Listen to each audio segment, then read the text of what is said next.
My name is Dr. Jason Rudolph, and I'm recording this because the world needs to know what we may have unleashed. 3 months ago, I was a respected epidemiologist at Johns Hopkins, specializing in ancient disease vectors and paleopathology. For 12 years, I dedicated my life to understanding how diseases shaped human history. I spent countless hours in dusty archives studying how smallpox decimated the Aztec Empire, how the Black Death killed a third of Europe's population, how the 1918 flu pandemic changed the course of World War I. I published papers on plague transmission routes, lectured on viral evolution across centuries, and genuinely believed I was contributing to humanity's defense against future pandemics. I thought I understood the delicate relationship between disease and civilization. I was catastrophically wrong. It started with a phone call on a Tuesday morning in March. The voice belonged to Dr. Elizabeth Hayes, claiming to represent a joint CDC-NIH task force focused on historical disease research. She had the practiced authority of someone accustomed to dealing with academics, casually dropping names of colleagues I respected and mentioning my published papers on medieval plague transmission routes. But what really caught my attention was her detailed knowledge of my work reconstructing the 1918 influenza genome from tissue samples. More unsettling, she referenced my unpublished research on viral persistence in archaeological contexts, a paper still under peer review and known only to 3 reviewers and my department head. Dr. Hayes explained that recent archaeological discoveries had revealed settlements showing evidence of rapid population decline, and the government was urgently seeking experts who could help understand how ancient civilizations managed pandemic scenarios. With the world still recovering from COVID-19 and new variants emerging monthly, she emphasized there was unprecedented federal funding available for research that might prevent future catastrophes. The project would involve studying recently discovered sites where entire populations seemed to have vanished almost overnight, leaving behind detailed medical records, sophisticated quarantine infrastructure, and most intriguingly, what appeared to be successful containment protocols that modern medicine had never considered. She painted a picture of ancient wisdom that could revolutionize contemporary pandemic response, medical knowledge lost to time that we desperately needed to recover. The meeting was arranged for the following week at a nondescript office building in Bethesda, just outside Washington, D.C. I should have found it odd that there was no official letterhead, no government seals, no visible connection to any known federal agency. The building directory listed the suite as belonging to something called the Historical Health Initiative, a name that meant nothing when I tried to research it later. But Dr. Hayes had answers for everything, explaining that the project operated under special classification due to potential bioweapon implications of historical disease research. During that first meeting, I was shown satellite imagery that took my breath away. The photographs revealed what appeared to be a perfectly preserved ancient settlement hidden in a remote mountain valley, its streets and buildings as clear as if they'd been abandoned yesterday rather than 8 centuries ago. The aerial shots showed a city of remarkable sophistication, with distinct districts that looked purposefully designed for medical isolation. There were complexes that resembled modern hospitals, complete with what appeared to be surgical theaters and pharmaceutical preparation areas. Separate quarters seemed designed for different stages of quarantine, connected by covered walkways that would prevent contamination between sections. Most remarkable were the sanitation systems, visible as geometric patterns that suggested an understanding of disease transmission that shouldn't have existed in medieval times. The financial offer was generous, almost suspiciously so. A 2-year contract worth more than I'd make in 5 years at Johns Hopkins, with the understanding that the work might require extended periods in remote locations. The non-disclosure agreements were extensive, covering not just the research findings but the very existence of the project itself. Violation of these agreements, I was told, could result in prosecution under the Espionage Act. I signed anyway, driven by scientific curiosity and the promise of studying the most significant archaeological medical discovery in modern history. 2 weeks later, I found myself on a military transport plane heading to what I was told was a CDC research station in Montana's Glacier National Park region, which meant nothing to me then, but would soon become synonymous with the biggest mistake of my career. Looking back, I should have questioned why a historical disease research project required military transportation and why our destination didn't appear on any public maps. But I was too excited by the prospect of groundbreaking research to pay attention to the red flags. The facility itself was impressive, a sprawling complex built into the mountainside and disguised as a geological survey station. Multiple levels of laboratories, living quarters for 50 researchers, and communication equipment that looked far more sophisticated than anything a typical CDC field station would require. The cover story, I was told, was environmental monitoring and mineral rights assessment. Anyone asking questions would be referred to a Department of Interior office that would provide bland explanations about routine geological surveys. I wasn't the only recruit.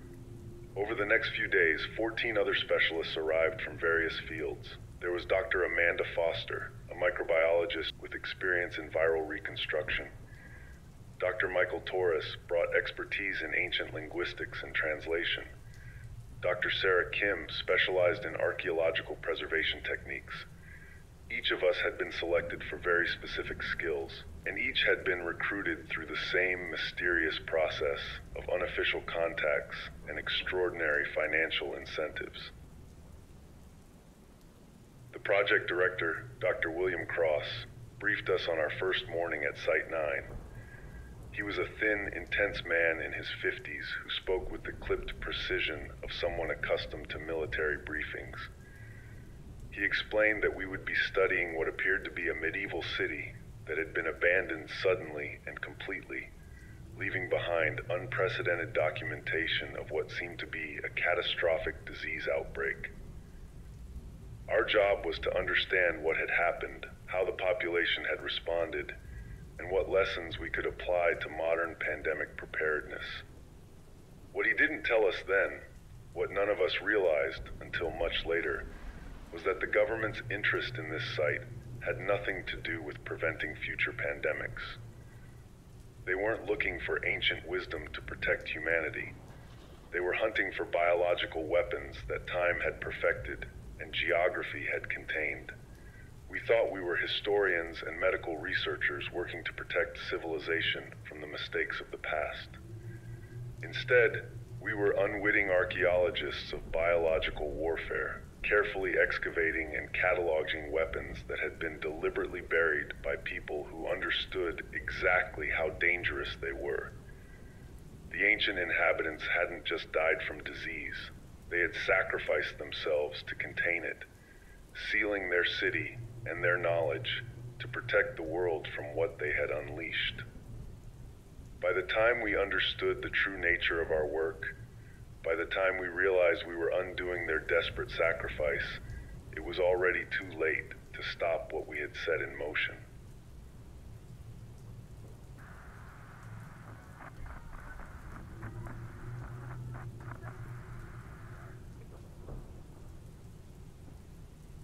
Our first week at Site 9 was spent poring over the most extraordinary collection of data I'd ever encountered in my career. The satellite imagery was just the beginning.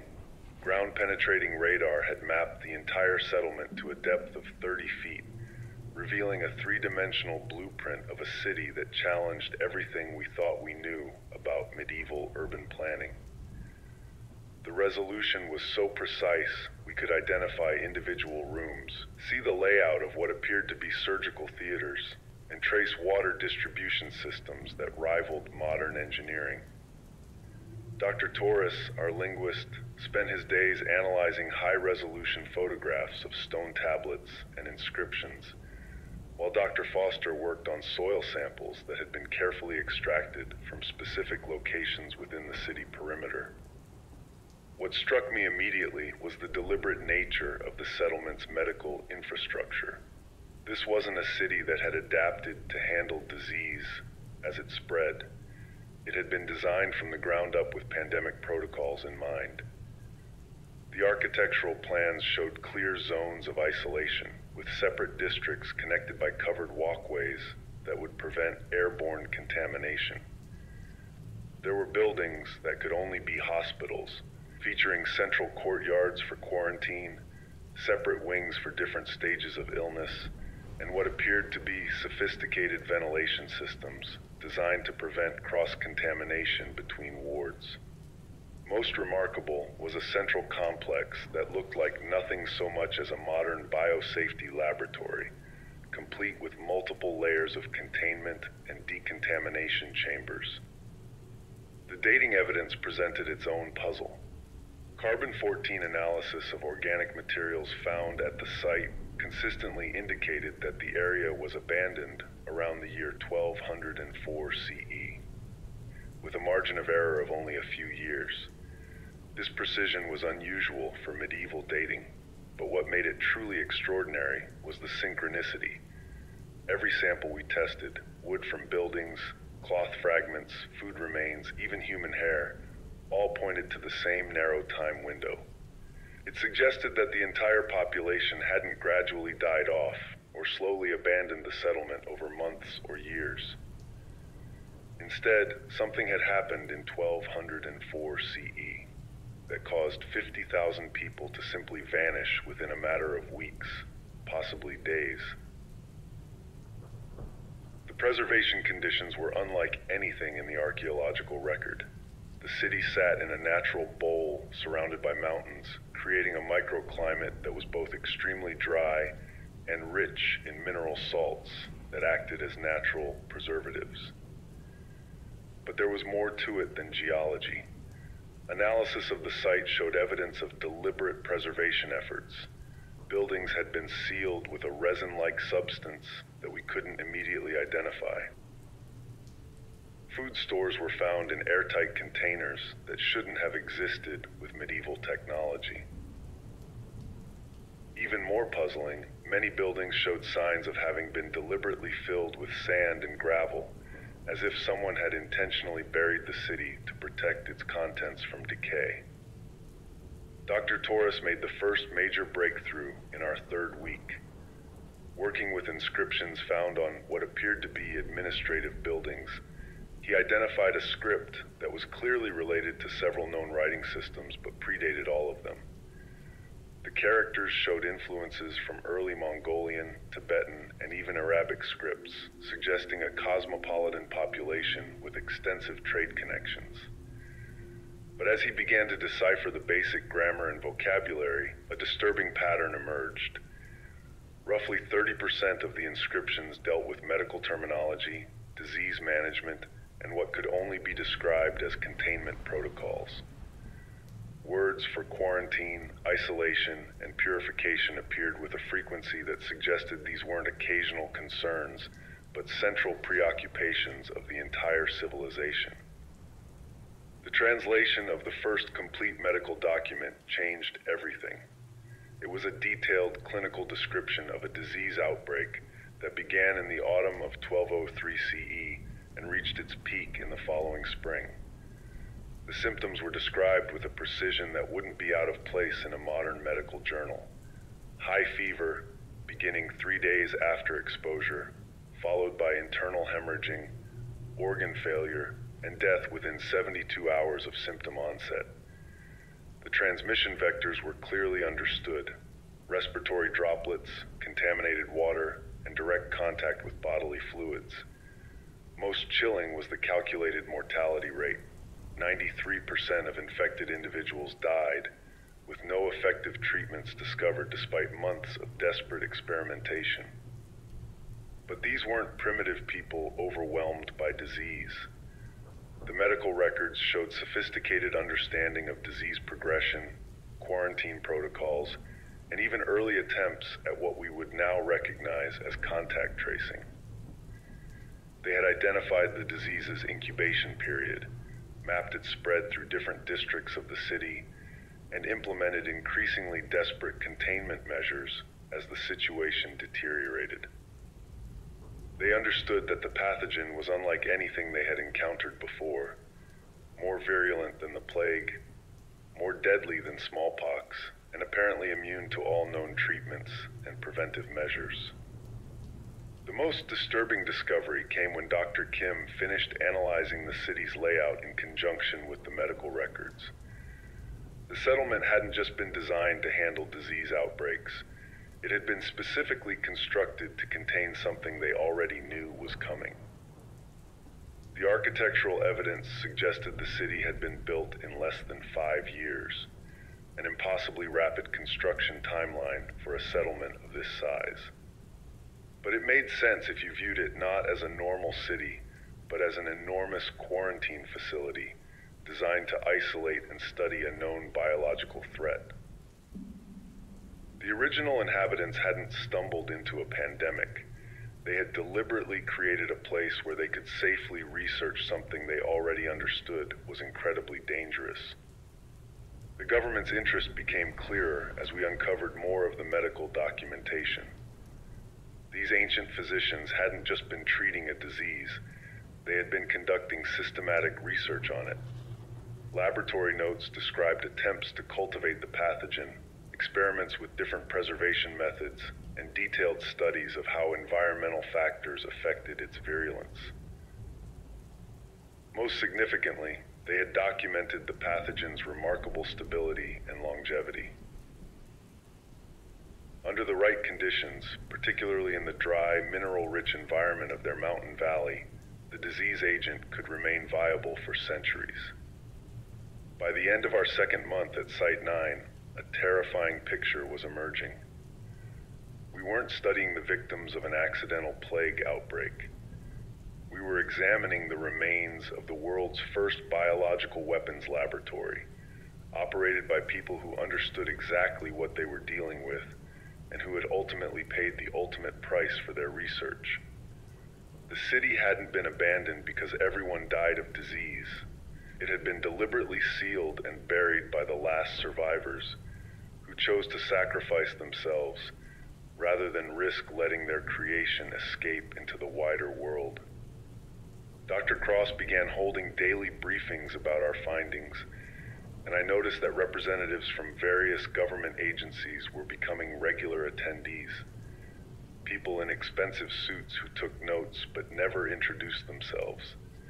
Officials who asked very specific questions about the pathogen's preservation, its transmission methods, and the possibility of extracting viable samples. When I asked Cross about the growing government interest, he explained that our work had potential applications for both defensive and offensive biological warfare research. The ancient city represented the most sophisticated biological weapons program in human history, and the United States government was very interested in understanding how it had worked. That's when I began to realize that Project Echo had never been about protecting humanity from ancient diseases. We were reverse engineering biological weapons that had been deliberately buried by people who understood their true horror. Every breakthrough we made, every pathogen we successfully identified and cataloged, was being evaluated not for its historical significance, but for its potential military applications. We thought we were archaeologists and medical researchers, but we were actually working for a weapons development program that was using our academic credentials and scientific expertise to legitimize research that would have been illegal under international bioweapons treaties. The final piece of the puzzle came when Dr. Torres completed his translation of what appeared to be the city's final administrative records.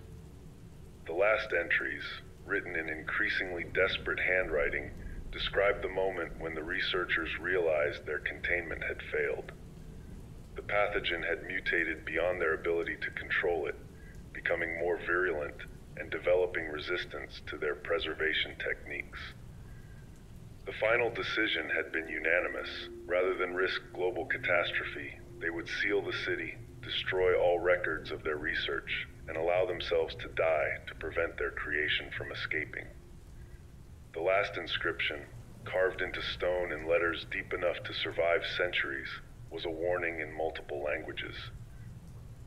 What sleeps here must never wake. We died to keep the world safe. Do not make our sacrifice meaningless. But we were already making their sacrifice meaningless.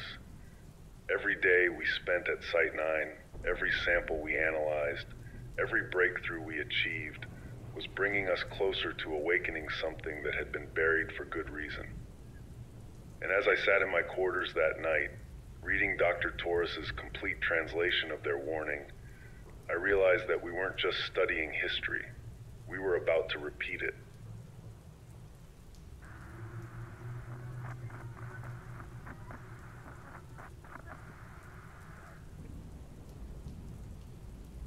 The decision to begin full excavation came down from Washington in late May, 3 months after our initial analysis had revealed the true nature of the site.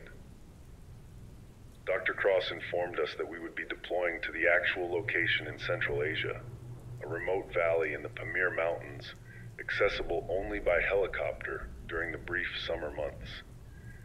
The official story was that we were conducting a joint archaeological survey with local authorities, part of an international cultural preservation initiative. The reality was far more complex and infinitely more dangerous. The site selection process had taken weeks of negotiating with multiple governments and intelligence agencies. The ancient city sat in a disputed border region where Tajikistan, Afghanistan, and China converged, an area so remote and politically sensitive that it had remained unexplored by modern archaeology. Satellite analysis had identified the exact location. What made the location perfect for our purposes was its complete isolation. The nearest human settlement was over 200 miles away, and the valley was surrounded by peaks that created a natural containment barrier. Our advance team arrived in early June, transported by unmarked military helicopters that delivered us to a temporary base camp established on a plateau overlooking the target valley. The logistics were staggering. Everything we needed, excavation equipment, laboratory facilities, living quarters, communication systems, had to be airlifted piece by piece over some of the most treacherous terrain on Earth. The operation required military-level coordination and suggested a budget that dwarfed anything I'd ever seen allocated to archaeological research. This wasn't academic inquiry. This was a strategic extraction mission disguised as scholarly investigation. The first glimpse of the actual city took my breath away. From our vantage point on the plateau, we could see the entire settlement spread out below us like a detailed architectural model. The preservation was extraordinary. After 8 centuries, the buildings looked like they could have been abandoned last week. The city stretched across nearly 4 square miles, organized in concentric circles around what appeared to be a massive central complex. Even from a distance, we could identify the medical districts, the quarantine zones, and the laboratory facilities that Dr. Torres had described in his translations. Setting up the excavation site required weeks of painstaking preparation. Dr. Foster established a complete biosafety laboratory in a series of inflatable containment modules equipped with negative pressure systems, multiple decontamination chambers, and air filtration that could handle the most dangerous pathogens known to science. Every team member was fitted with personal protective equipment that included full-face respirators, chemical-resistant suits, and emergency oxygen supplies. We were told that these precautions were standard for any excavation involving potential biological hazards, but the equipment was military-grade, and the protocols were more suited to a bioweapons facility than an archaeological dig. The first major discovery came when we began excavating the residential districts on the city's periphery. The preservation was so complete that we found homes with meals still on tables, clothes hanging in wardrobes, and personal belongings exactly where they had been left 800 years ago. But there were no bodies. Not in the houses, not in the streets, not anywhere in the outer rings of the city. It was as if the entire population had simply vanished, leaving behind only their possessions and the evidence of lives interrupted mid-activity. Doors were barricaded from the inside, windows were sealed with the same resin-like substance we had identified in our preliminary analysis, and many buildings showed signs of having been systematically decontaminated before abandonment. As we moved toward the city center, the evidence of medical activity became overwhelming. We uncovered pharmacy complexes with hundreds of different medicinal compounds, many preserved well enough for chemical analysis. Surgical instruments made from unknown alloys that showed no signs of corrosion after centuries of burial.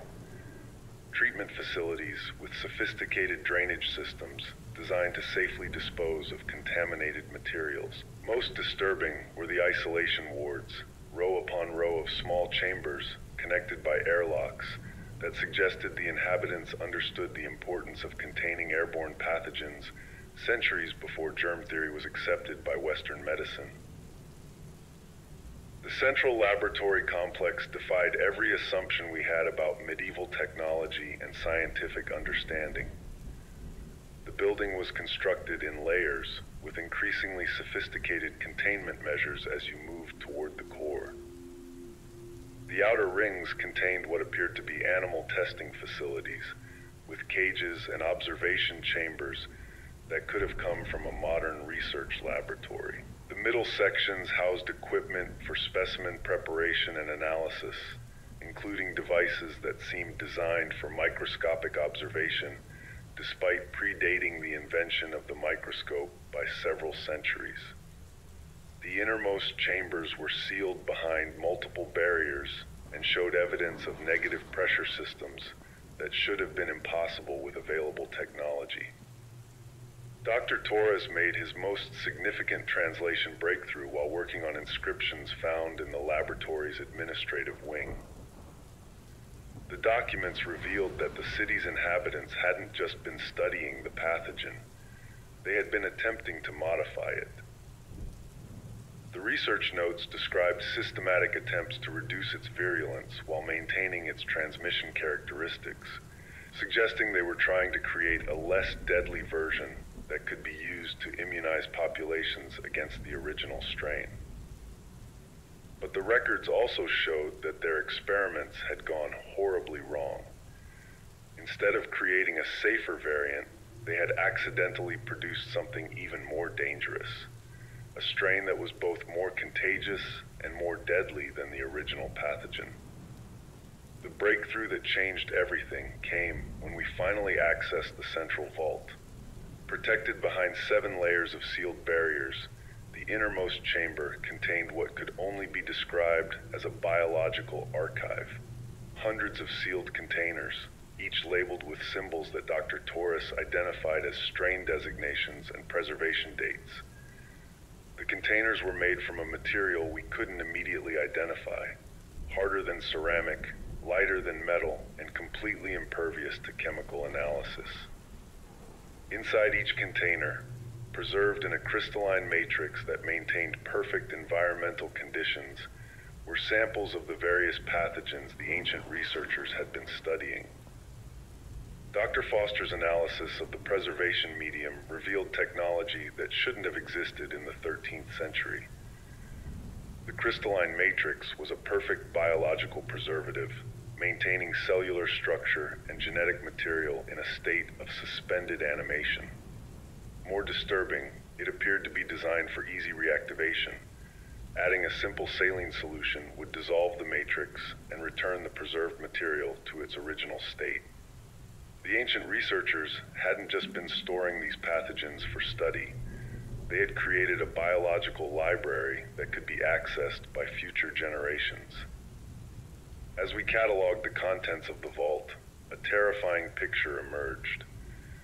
The collection contained dozens of different disease strains, many of which didn't match any known pathogens in the modern medical database.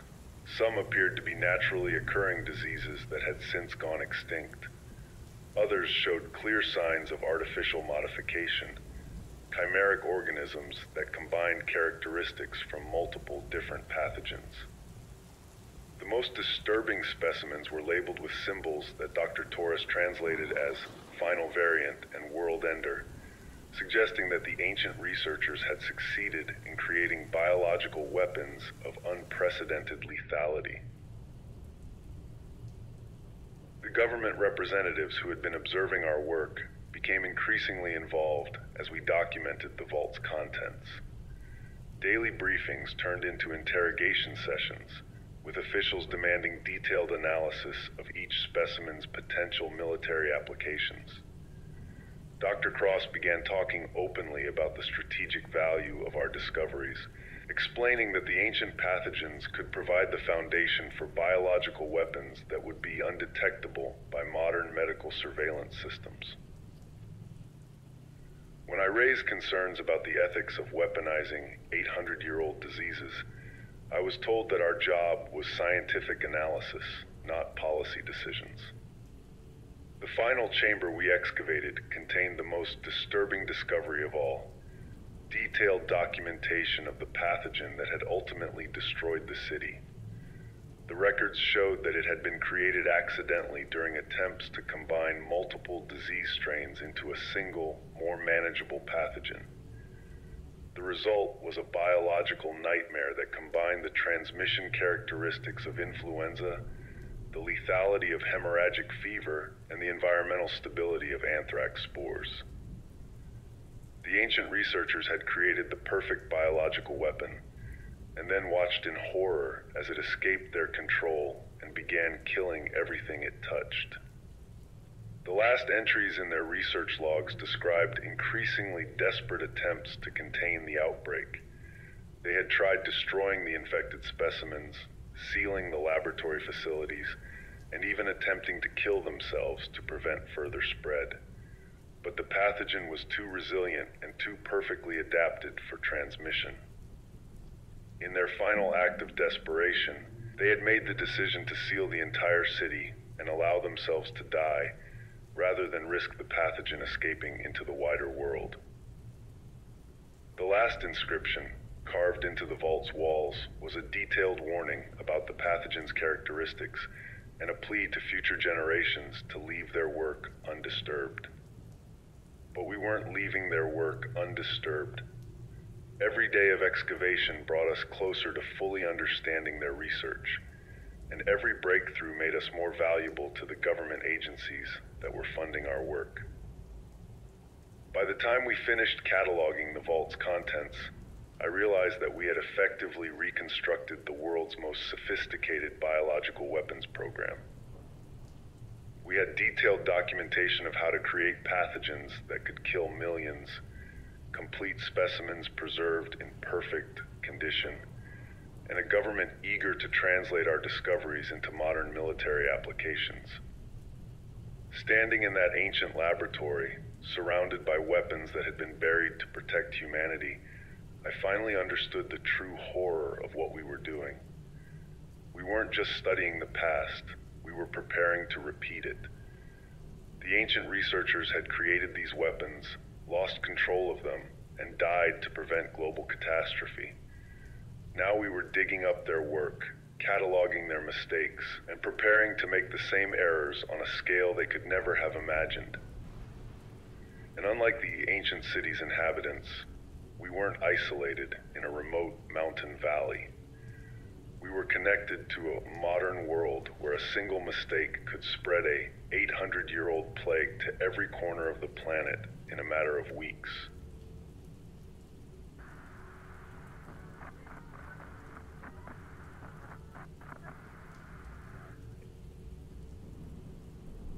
The laboratory analysis of the preserved specimens began in late August, 3 months after we had started excavation. Dr. Foster had established a complete biosafety level 4 facility within our mountain camp, using equipment that rivaled the CDC's most secure laboratories.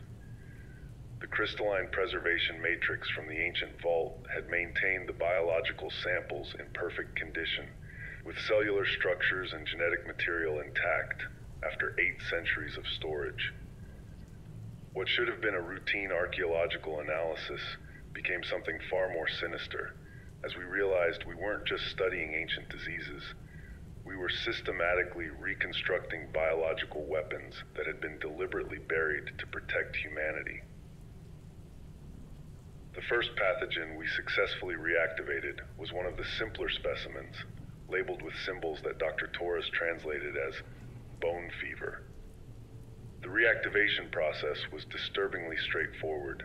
Adding sterile saline solution to the crystalline matrix caused it to dissolve completely, releasing viable viral particles that immediately began reproducing when introduced to cell cultures. The ancient researchers had essentially created a weaponized version of a naturally occurring pathogen, one that could survive outside a host for weeks rather than hours. As we worked through the biological archive, a pattern emerged that made my blood run cold. The ancient researchers hadn't just been collecting naturally occurring diseases.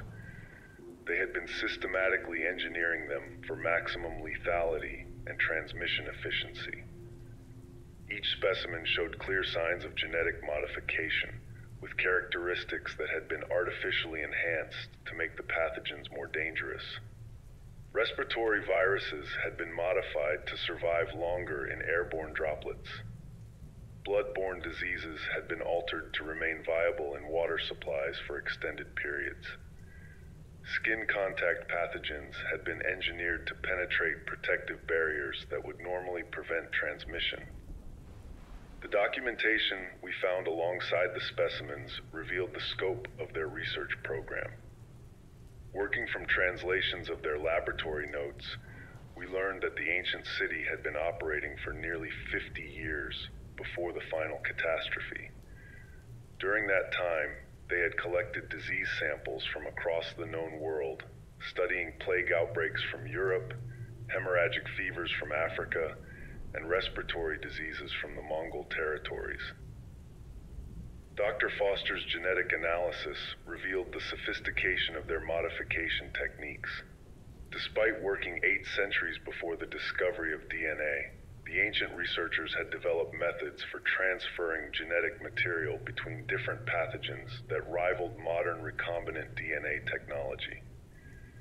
They had identified specific gene sequences responsible for virulence factors, transmission mechanisms, and environmental resistance, then systematically combined these elements to create enhanced biological weapons. The precision of their work suggested an understanding of hereditary mechanisms that wouldn't be matched by Western science until the 20th century. The breakthrough that changed everything came when we analyzed what the ancient records called the final synthesis, the pathogen that had ultimately destroyed their civilization.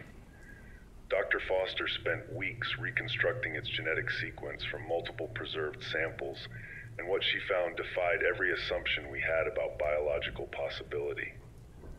The pathogen was a chimeric organism that combined characteristics from at least 5 different disease families: the respiratory transmission of influenza, the hemorrhagic symptoms of filovirus infections, the neurological effects of rabies, the environmental stability of anthrax spores, and the rapid reproduction rate of plague bacteria. The ancient research notes described how this ultimate biological weapon had been created through a systematic process of genetic recombination spanning several years. The researchers had started with a base pathogen with high transmission rates, then gradually incorporated genetic material from other diseases to enhance its lethality and survivability. The final product was designed to be the perfect biological weapon: highly contagious, extremely lethal, environmentally stable, and resistant to all known medical interventions. According to their calculations, a single infected individual could potentially transmit the disease to hundreds of people before symptoms appeared, creating an exponential infection curve that would overwhelm any medical response. What made this pathogen truly terrifying was its engineered incubation period. The ancient researchers had deliberately extended the time between infection and symptom onset to maximize transmission potential. Infected individuals would remain completely asymptomatic for 7 to 14 days while being highly contagious, allowing the disease to spread undetected through entire populations before anyone realized an outbreak was occurring. By the time the first symptoms appeared, thousands of people would already be infected and spreading the pathogen to new victims. The symptoms themselves were designed for maximum psychological impact and social disruption. The disease began with standard flu-like symptoms that would be dismissed as minor illness, progressing rapidly to hemorrhagic fever. The neurological component induced paranoia and aggressive behavior, turning infected individuals into vectors for both biological and social chaos.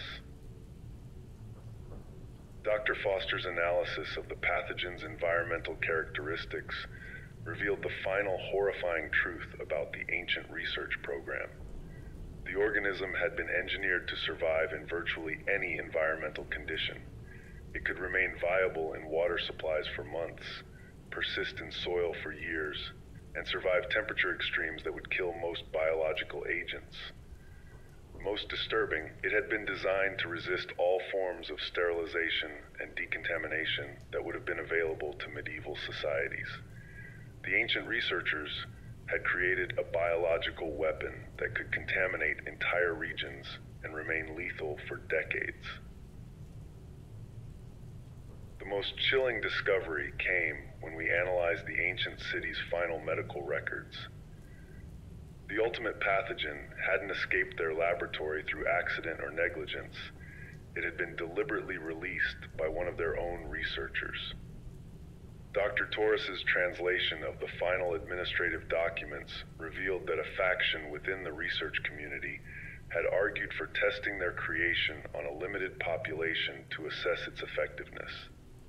Despite vigorous opposition from other researchers, they had secretly infected several test subjects and released them into the city's general population. The results had been catastrophic beyond their worst projections. The pathogen had spread through the city's 50,000 inhabitants in less than 3 weeks, killing with an efficiency that exceeded all their theoretical models. The researchers who had opposed the testing watched helplessly as their creation destroyed everything they had worked to build. The final entries in their research logs described desperate attempts to find treatments or containment measures, but the pathogen had been designed too well.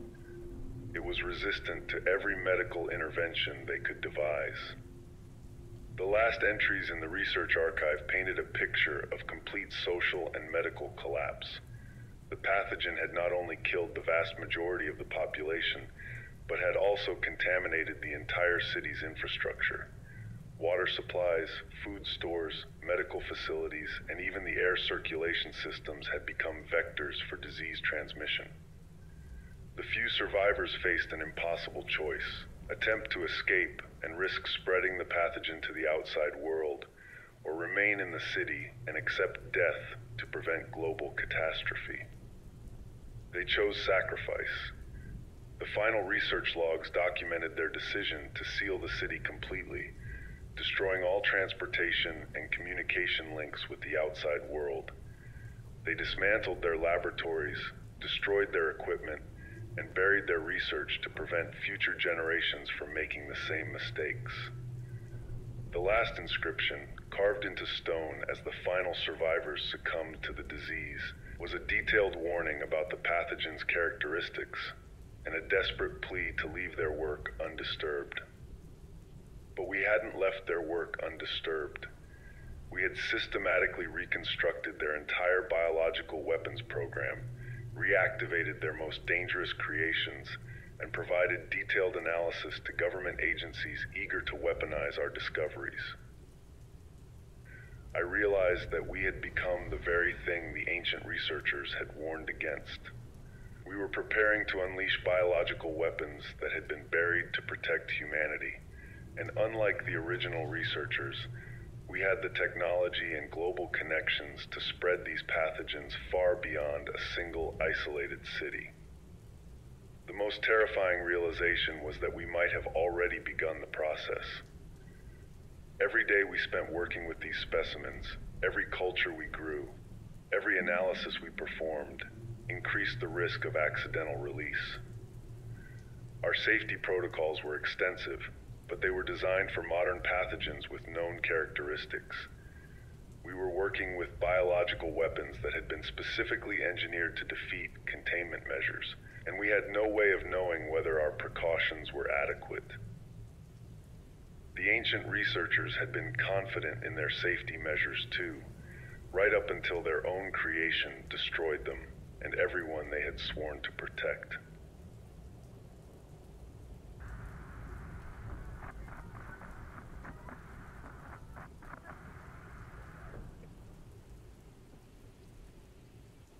The first signs that something had gone wrong appeared in early September, nearly 2 months after we had begun working with live specimens from the ancient biological archive.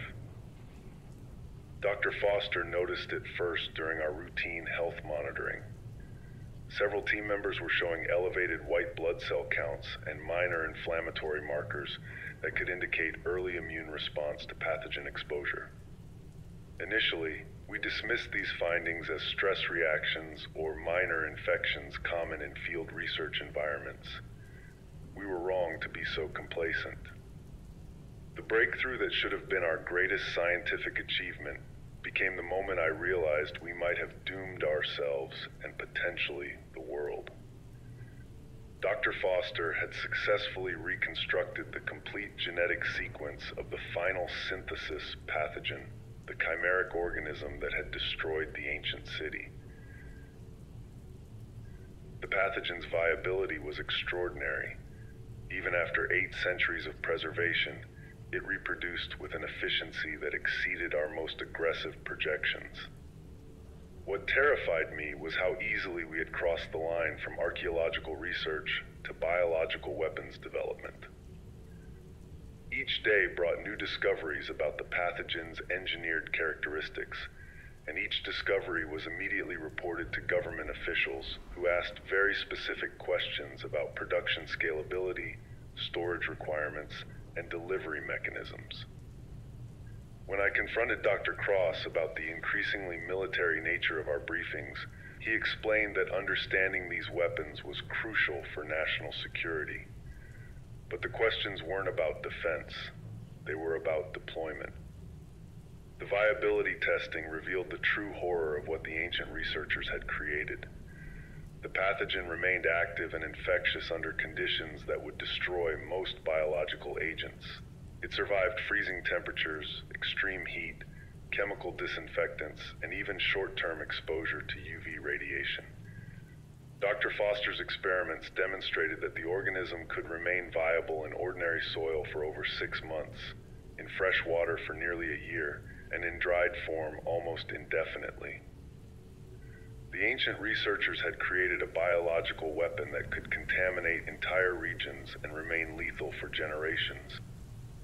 Our contamination protocols, designed for modern pathogens with predictable characteristics, were proving inadequate for organisms that had been specifically engineered to defeat containment measures. The ancient biological weapons were designed to penetrate protective equipment, survive decontamination procedures, and spread through vectors that standard safety protocols didn't anticipate. Every assumption we had made about biological safety was based on naturally occurring diseases with evolutionary limitations. We were working with pathogens that had been systematically modified to overcome those limitations. The soil sample analysis from our excavation site revealed traces of viral particles throughout the dig area, concentrated particularly around the laboratory complex where we had spent months carefully excavating and cataloging specimens.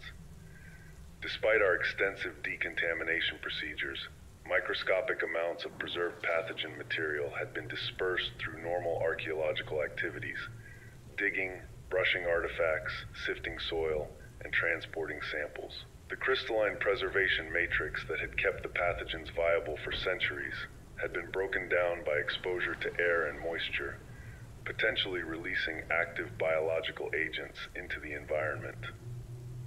Dr. Foster's testing of our equipment and personal protective gear revealed the scope of potential contamination. Viral particles had been detected on tools, clothing, and even inside supposedly sealed laboratory containers. The ancient pathogens were so environmentally stable that normal decontamination procedures had failed to eliminate them completely. Every piece of equipment we had used, every sample we had collected, every surface we had touched during the excavation might be carrying viable biological weapons back to the modern world. The water table analysis was the discovery that kept me awake at night. The ancient city's location at the headwaters of several mountain streams meant that any environmental contamination could potentially spread far beyond our immediate work area. Ground-penetrating analysis revealed underground water channels that connected our excavation site to river systems flowing through populated valleys hundreds of miles away. If we had released viable pathogens into the local environment, the contamination could already be moving through watersheds that supplied drinking water to major population centers. The transport manifests from our supply operations revealed another terrifying possibility. Materials and equipment from the excavation site had been shipped to research facilities across 3 continents for specialized analysis. Soil samples had gone to laboratories in the United States, Europe, and Asia.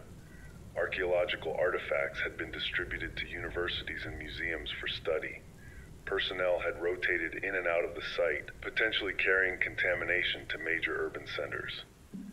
Every shipment, every transfer, every person who had visited our site represented a potential vector for spreading ancient biological weapons to the modern world.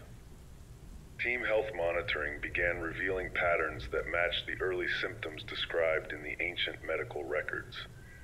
Several researchers were experiencing persistent fatigue, mild fever, and neurological symptoms that could indicate pathogen exposure. Dr. Amanda Foster herself began showing signs of the inflammatory response that the ancient texts described as the first stage of infection. Most disturbing was the 7 to 14-day delay between potential exposure and symptom onset, exactly matching the engineered incubation period of the final synthesis pathogen. The government's response to our health concerns revealed the true nature of Project Echo. When I requested immediate medical evacuation for potentially infected team members, I was told that the mission was too valuable to interrupt for minor health issues. Officials who had been enthusiastic about our weapons research suddenly became evasive when faced with the possibility that those weapons might be escaping containment. The same people who had been asking about deployment strategies were now suggesting that team health concerns were probably psychosomatic stress reactions. Dr. Torres made a translation discovery that changed my understanding of our entire situation. Working through the final administrative documents from the ancient city, he found detailed descriptions of how the pathogen had initially escaped laboratory containment. The ancient researchers had believed their safety protocols were adequate, had dismissed early symptoms as minor health issues, and had continued working with live specimens even after evidence of containment failure. They had rationalized their way into catastrophe, exactly as we were doing. The environmental monitoring data painted an increasingly grim picture. Wildlife in the surrounding valleys were showing signs of illness that matched descriptions from the ancient texts. Local bird populations had experienced significant mortality events. Small mammals were exhibiting behavioral changes consistent with neurological infection. The pathogen appeared to be spreading through the ecosystem, exactly as the ancient researchers had documented during their own containment failure.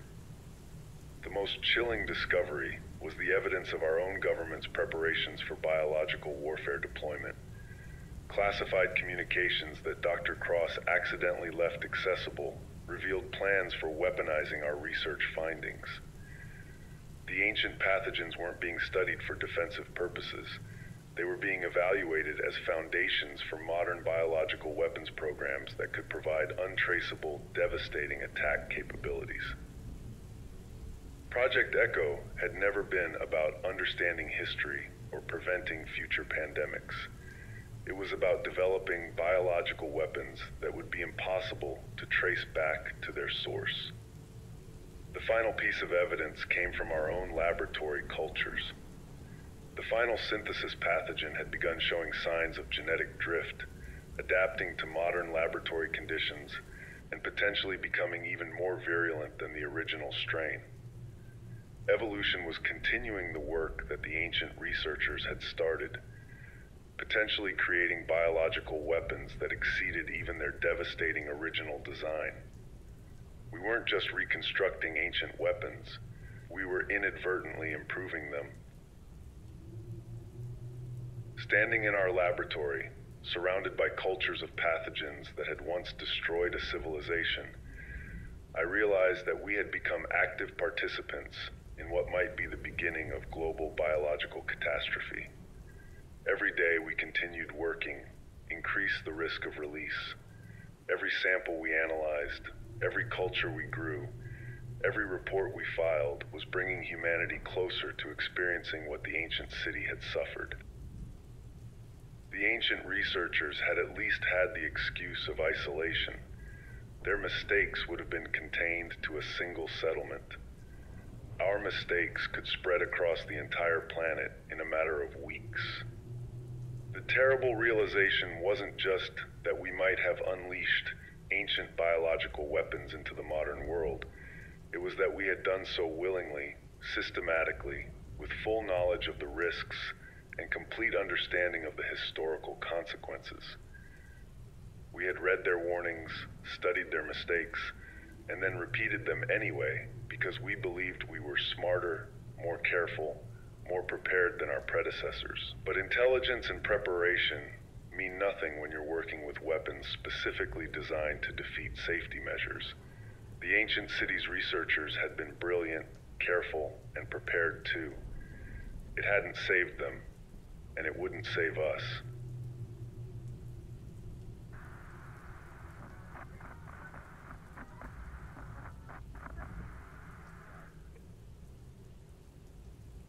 I'm recording this from my home in Baltimore, 3 months after Project Echo was officially terminated. The government calls it a successful archaeological survey that provided valuable insights into medieval disease management. The academic world believes I spent 8 months studying ancient quarantine procedures in Central Asia. My colleagues at Johns Hopkins think I'm suffering from post-expedition fatigue and readjustment syndrome. None of them know that I wake up every night wondering if we've started the countdown to global catastrophe. The official story is seamlessly constructed and absolutely convincing. All 14 team members returned to our previous positions with glowing recommendations, substantial bonuses, and ironclad non-disclosure agreements that ensure our silence until death. The truth that we may have unleashed biological weapons designed to survive centuries remains buried under layers of classification that guarantee no one will ever know what really happened unless the consequences make themselves known. The subtle changes in my health could be nothing more than stress, anxiety, and the psychological aftermath of months spent in extreme conditions. The persistent fatigue could be depression. The occasional mild fever could be my immune system adjusting to my return to civilization. The strange dreams could be trauma response from the isolation and pressure of the expedition. But every symptom matches exactly what Dr. Torres translated from the ancient medical records, and every rational explanation feels like denial of an increasingly obvious truth. 3 weeks after returning home, I began secretly monitoring disease reporting systems across the globe, looking for any unusual illness patterns that might indicate the spread of ancient pathogens. What I found was both reassuring and terrifying. No obvious outbreaks, no dramatic increases in mortality, no clear signs of the apocalyptic plague scenarios that haunt my nightmares. But the absence of immediate catastrophe doesn't mean we succeeded in containing what we discovered. The ancient records were very specific about the extended incubation period of their final creation. If we release something during our excavation, the first signs might not appear for months or even years. The environmental monitoring data that I've been able to access through old contacts shows troubling patterns in the regions around our excavation site. Wildlife mortality in the Pamir Mountains has increased significantly since our departure, with deaths concentrated in species that migrate long distances and could serve as vectors for disease transmission. Water quality testing in the downstream river systems shows unusual bacterial signatures that don't match any known pathogens, but bear structural similarities to the ancient specimens we studied.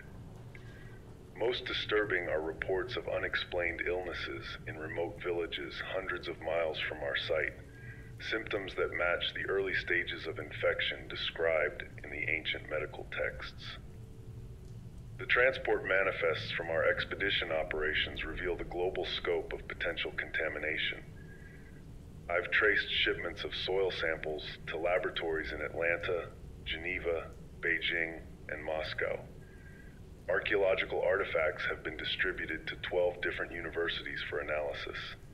Equipment from the site has been cleaned and reused in archaeological projects across 4 continents. Personnel who rotated through Project Echo have returned to positions in major urban centers worldwide. If contamination occurred, we've created a distribution network that could spread ancient biological weapons to every populated continent within months. My former colleagues from the expedition have scattered back to their various institutions, and our enforced silence means I have no way of knowing if others are experiencing similar health concerns or mounting fears about what we may have unleashed. The non-disclosure agreements aren't just legal documents, they're psychological barriers that prevent us from sharing information that might reveal the scope of potential contamination. We're isolated from each other by the very secrecy that was supposed to protect national security, left to face our growing concerns alone, and unable to collaborate on understanding what we may have done. The government's continued interest in our work is evident in subtle ways that suggest Project Echo was only the beginning of a larger biological weapons program.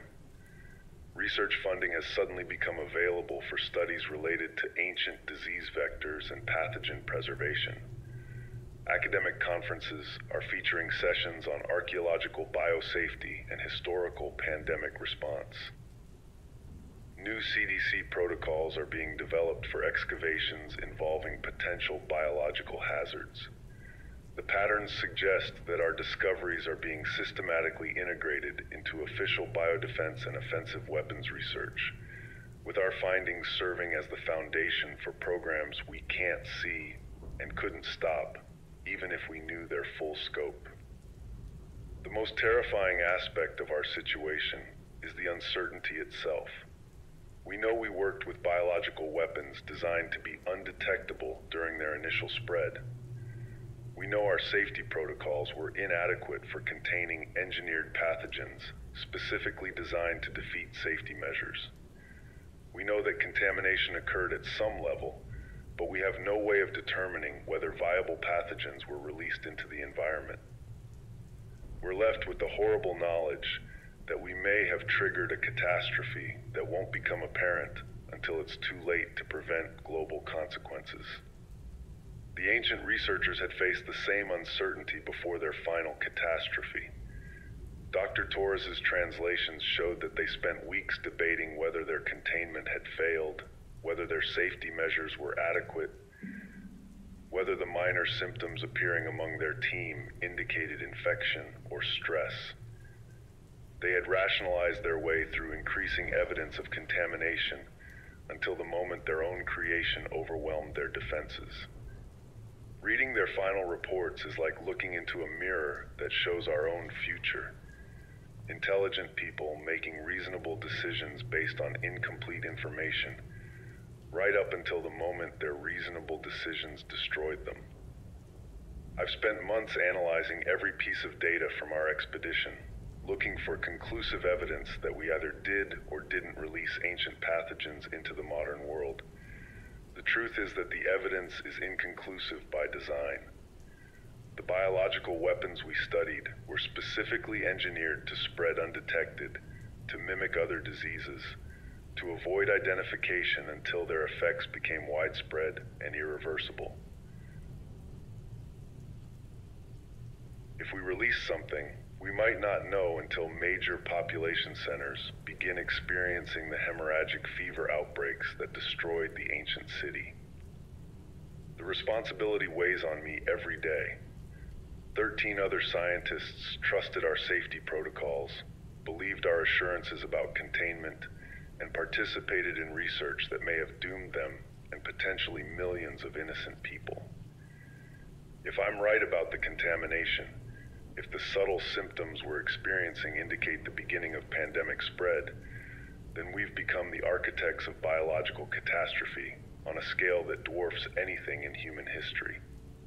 The ancient city's 50,000 victims would be a rounding error compared to what modern global transportation could accomplish with their weapons. The rational part of my mind argues that our fears are unfounded, that our safety measures worked, that the symptoms we're experiencing are psychological rather than biological. But rationality is what got us into this situation in the first place. Every rational decision we made, trusting government assurances, believing our safety protocols were adequate, continuing research despite mounting evidence of problems, brought us closer to potential catastrophe.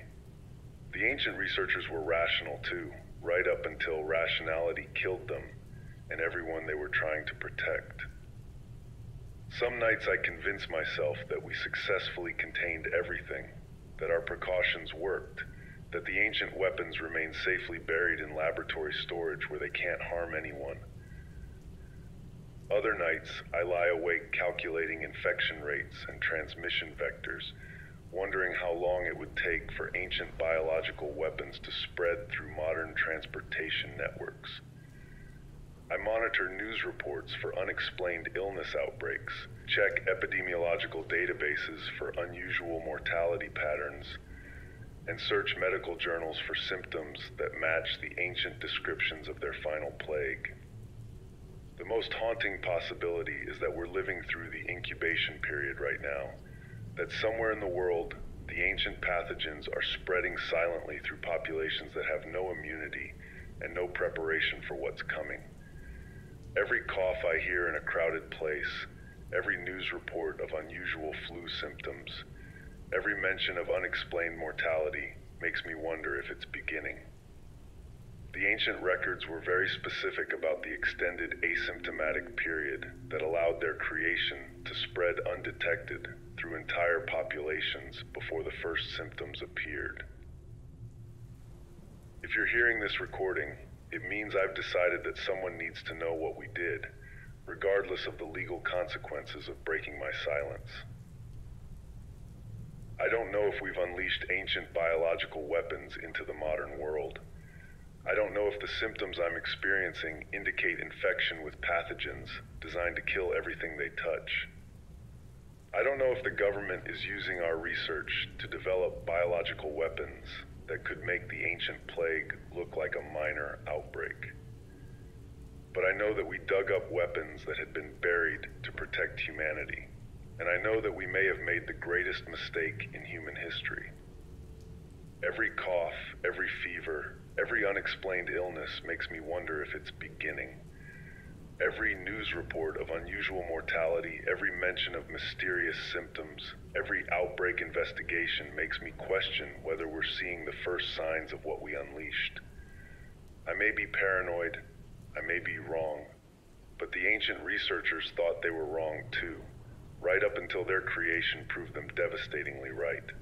And if I'm not wrong, if we really did release biological weapons designed to survive centuries and kill everything they touch, then this recording may be humanity's only warning about what's coming.